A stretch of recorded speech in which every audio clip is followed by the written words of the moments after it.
I'm going to turn on the recording, and then if we want to pause for discussion, then I'll pause it. So so you don't have to feel that, you know, if you speak up, that it's going to necessarily be recorded. We'll try to avoid that.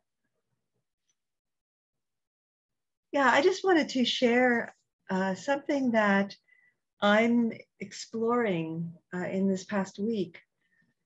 One of the lineages that I practice in is the Bön Buddhist lineage, which is, yeah, the transcript has it right, has it wrong. It says the Burn Buddhist, but it's Bön, B-O-N, with an umlaut over the O. It's an ancient tradition of Buddhism, which is comes from the meeting of the indigenous religion of Tibet and the bringing of the Buddhist teachings to the ancient country, civilization of Tibet, and how these teachings evolved in that meeting. And the retreat that I'm following this week is called Dream Yoga and Sleep Yoga. And it's quite interesting. And it's more what I'm finding I'm practicing with especially is how to engage these practices in our waking life. So I'm going to just give a really short practice that I've been playing with and that I'm finding very useful. So a very important part of the teaching in this dream yoga practice is that we remember in our waking life that our waking life in a way is a dream. And so, you know, why do I say that, you know, and how is that true? It is a dream because we are creating it in the same way that the mind creates a dream, and we don't have any problem with recognizing that the mind is creating a dream. But it's harder for us to recognize that our mind is creating our waking life as well. And in a very simple and brief, succinct way, the reason that's true is because we have all of the sensory experience coming in through the five senses and through the mind, which in Buddhism is considered the sixth sense, the conceptual mind. You know, we're seeing, we're hearing, we're feeling, and the mind is always interpreting according to our perceptions, and our perceptions are conditioned. So what we see, like right now, I'm looking at a clock that's on my desk, and I'm looking at this clock, and you know, my mind knows that it's clock. I don't need to think clock. I don't need to name it to myself. But if somebody had never seen a clock, if somebody grew up in a place where there were no clocks of this form and timekeeping was done in an entirely different way, then that clock would be a kind of an unknown object, or that person might make assumptions about what that object might be, might look at it with a very different way of seeing. So that's just an example of the way that our minds are doing that all the time through perception. We're taking in our sensory experience and we are interpreting it according to our conditioning, according to our upbringing, according to our education, according to our experiences, and so on. And so, this applies to the way that we engage with other people, how they appear to us, the way we've been conditioned, for example, to see people of different ethnicities and races, people who dress in a certain way, or the shape of their bodies, or how they speak, or we have many different conditioning factors. In some instances, we call them prejudices or biases, and they can be very negative, and they can also be very positive. We can be conditioned to be very open to certain ways that people present themselves. Different kinds of situations. Some people, if something changes unexpectedly, they feel very flustered and unsettled. Other people, because of the way things that they've learned and ways that they've been conditioned, roll with change very easily. So there are so many ways that we create our world. And so in that way, we can say that the world is like a dream. That our lives are like a dream that we're creating each moment, each situation, that we're creating it. And so I've been reminding myself throughout the day, just saying to myself, this is a dream. This is a dream. And it's kind of interesting because it brings me into actually stating that it's a dream brings me into a different kind of engagement in that moment. And then my teacher of this practice, dream yoga, instructed us to ask, so who is the dreamer? Who's the dreamer? And so in a way that's asking, who am I in this moment? Because, in Buddhism, we learn that we're not a solid, permanent, and unchanging self. That doesn't mean that we don't exist, but who we are, what we are, what's coming through us, is different in each moment. So is the dreamer desire? Is the dreamer irritation? Is the dreamer impatience? Is the dreamer mindfulness? Is the dreamer compassion? So it's not that I have to, always make the dreamer to be those good things, compassion and kindness, patience. It's to know who the dreamer is. It's to say, oh, look who's dreaming right now. It's this not feeling good enough. Or look who's dreaming right now. It's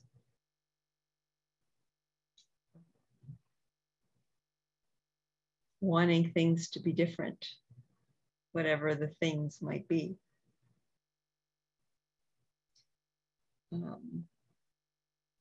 Who's dreaming right now?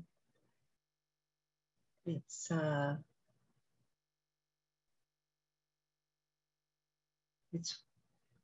wanting engagement, wanting. So there's this wanting, but it can be a kind of our wants, our desires can also be wholesome. this wanting to connect, wanting to be, so not all things that we desire. The word desire is not necessarily something that is unwholesome or brings us into suffering. So that's something that I'm enjoying. It's a practice that I'm enjoying, in a kind of a playful way. Yeah, so maybe I'll just pause for a moment here, the recording. Let's sit together and I invite you to come home to the body.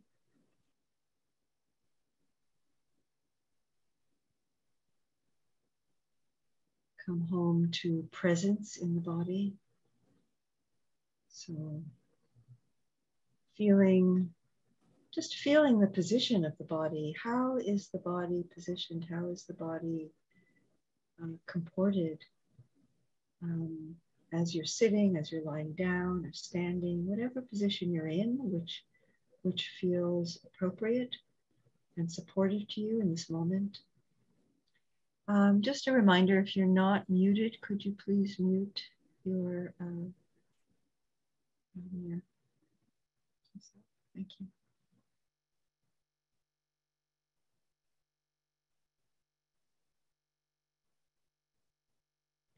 So feeling the position of the body, feeling the support of the earth.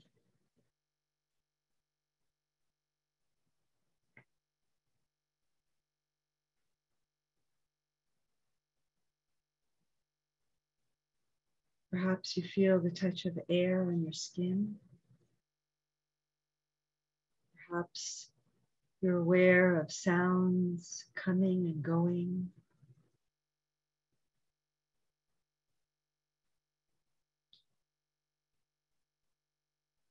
And linking back to our previous discussion, you can be aware of these sensations, these experiences of sensation as perception.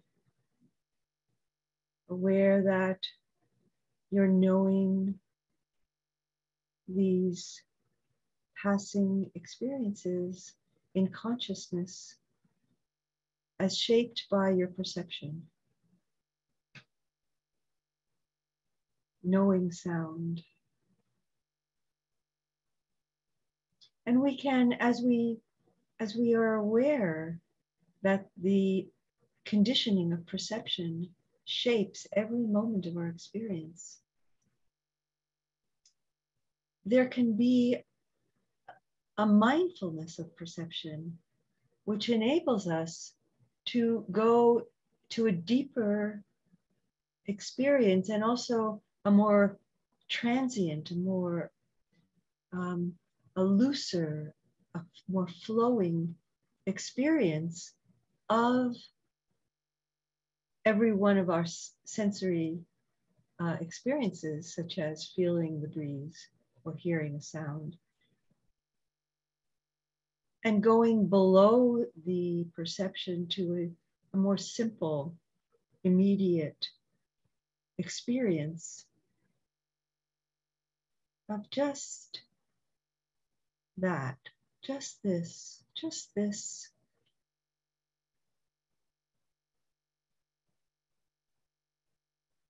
changing, flowing consciousness of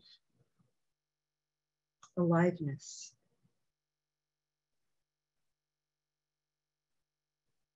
So the mind might label something breeze. And when we are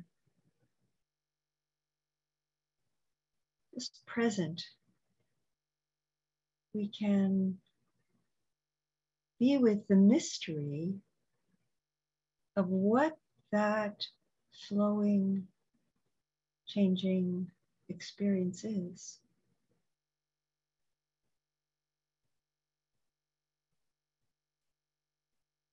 that is being known in consciousness.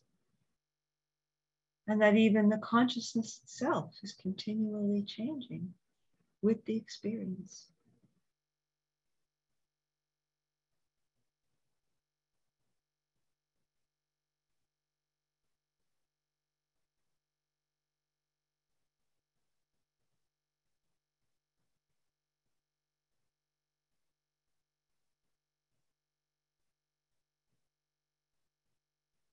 So we may want to have some meditation object which grounds us and which we come back to when the mind begins to drift.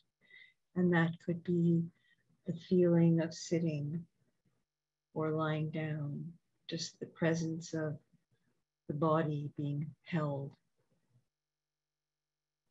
in the earth's gravity. It could be the rise and fall of the breath. It could be sound, just coming back to sound, coming and going. So there are different ways that we can remind ourselves to come back to the present moment and see what is most helpful for you. And when attention becomes steady, and this comes with practice, with a development of our practice, then there can simply be an abiding in awareness, in presence, knowing the flow, knowing the nature of experience as flowing, changing, arising, and passing away.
Bringing this dream awareness into the meditation, noticing what dream is being played out in the mind.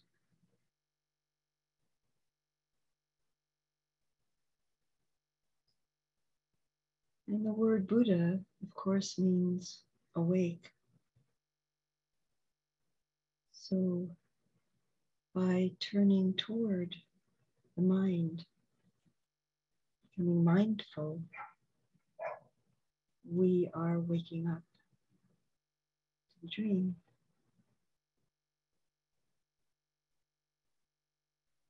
Turning toward, bringing awareness, bringing this quality of spaciousness, which doesn't push away whatever was coming up or judge it, but simply brings this awareness and this quality of flexibility.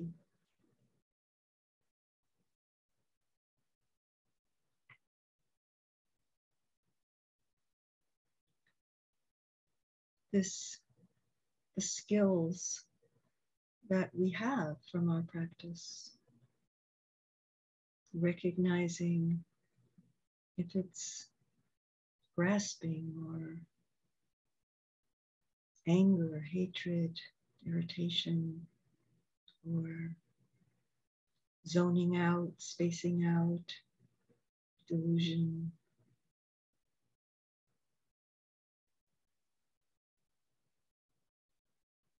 Noticing if we're getting caught up in some narrative.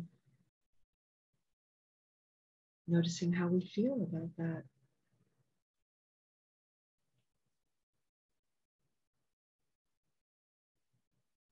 So what's present in this moment, or in that moment when you were dreaming before you woke up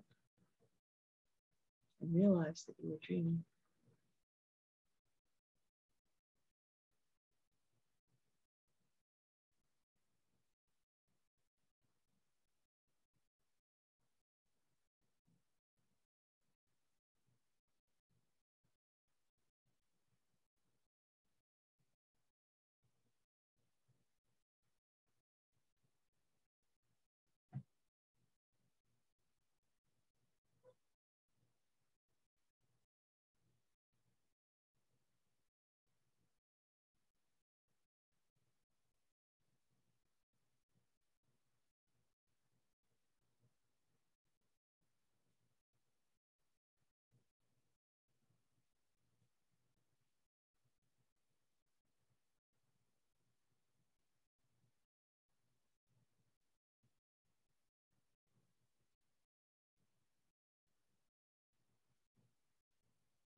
So as our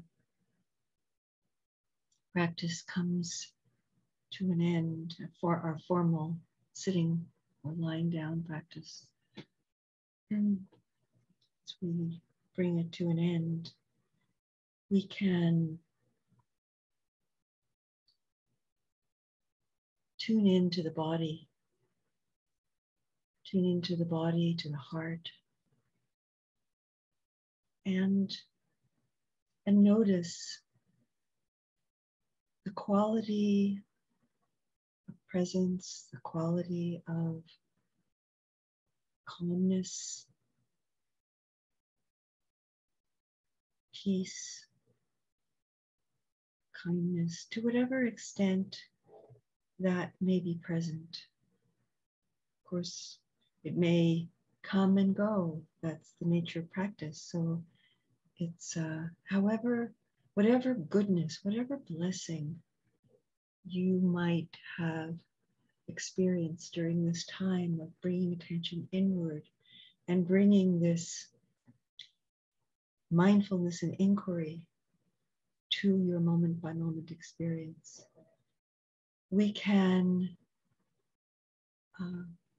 bring awareness to the blessing itself, to the goodness that has been created within our own being in doing this practice. And we can honor that, and we can also dedicate it. We can offer that to the world. We can, and one form of saying that would be, may the blessings of my practice and my life, all the goodness, the kindness, the generosity that I manifest in my life, may it serve the happiness, well-being, and liberation of all beings everywhere.